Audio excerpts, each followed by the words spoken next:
Hello students, आज हम समझते हैं डायरेक्ट और इनडायरेक्ट टैक्स जो होते हैं वो क्या होते हैं, कौन कौन से होते हैं। तो पहले हम जो इस क्लास में पहली क्लास है, हम सिर्फ इनके टाइप्स पढ़ेंगे, आगे मैं इनकी मीनिंग्स आपको बताऊंगी। तो देखिए, जो डायरेक्ट और इनडायरेक्ट टैक्स हैं, गवर्नमेंट के दो प्रकार की गवर्नमेंट टैक्स लेती हैं, एक है सेंट्रल गवर्नमेंट, एक है स्टेट गवर्नमेंट।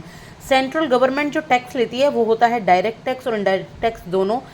सेम ऐसे ही स्टेट गवर्नमेंट भी डायरेक्ट और इनडायरेक्ट टैक्स दोनों लेती है। मैं ये सारे आपको समझाऊंगी आगे की क्लासेस में।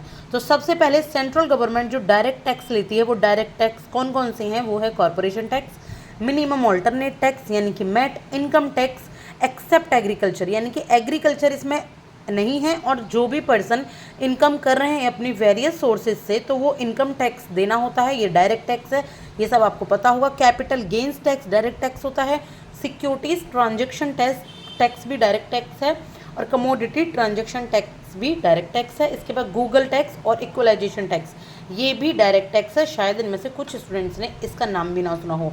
तो आई होप कि आपको ये टैक्स के प्रकार समझ आए। आगे की जो क्लास है उसमें मैं आपको बताऊंगी कि सेंट्रल गवर्नमेंट की जो डायरेक्ट टैक्स हैं, इन सब की क्या क्या मीनिंग है। तो मैं एक दो करके सारी ही क्लासेस में एक शॉर्ट पार्ट में मैं ये सारे कंप्लीट कर दूंगी। फिर मैं आपको बताऊंगी स्टेट गवर्नमेंट का जो डायरेक्ट टैक्स और इनडायरेक्ट टैक्स है वो कौन कौन से होते हैं और इनकी क्या मीनिंग है। साथ के साथ सेंट्रल गवर्नमेंट के इनडायरेक्ट टैक्सेस को भी मैं आगे की क्लास में आपको बताने वाली हूँ।